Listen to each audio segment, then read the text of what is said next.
Abi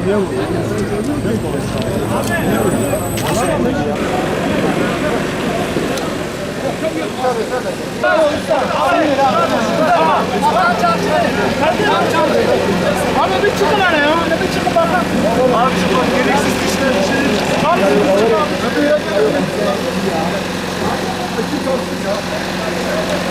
Bakalım.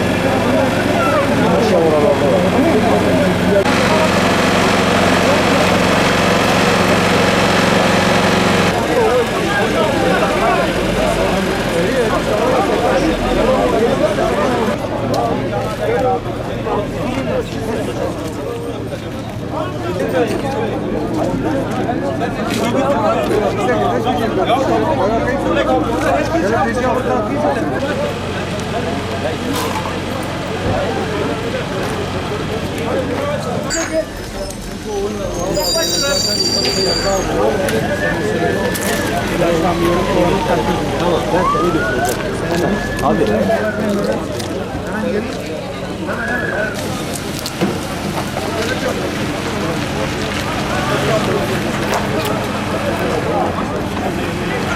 Şerit getirin buradan.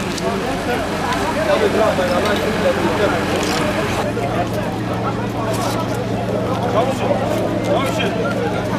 Çavuşum. Çavuşum. Çavuş. Bak bizim deniz noktasını eskilerden yok da sahası var. El sorar mı? Burak Hanım var.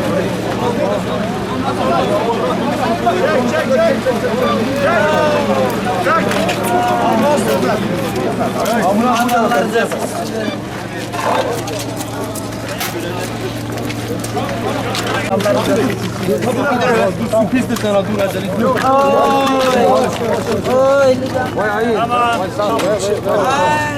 Al onu götürür. Tamam. Gelin. Uzat abi.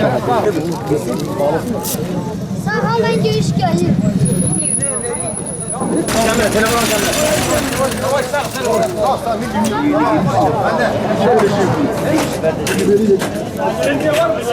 İyi güten Hayır bak vuracak ha devam et ya. Devam et abi bekleme yolu. تمام البرا ما الكست قد قرش تشكي الجامعة مش برا كسلات أكتب بمن تدعي أول زرقان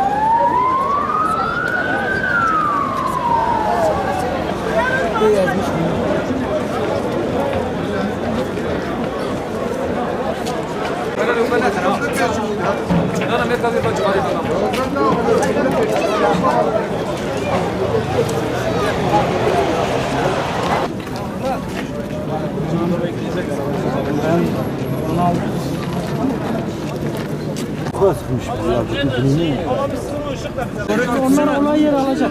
Sen nota diyecek. Dur şu bileziği al. Evet şu cebimde poşette çıkartsana ya.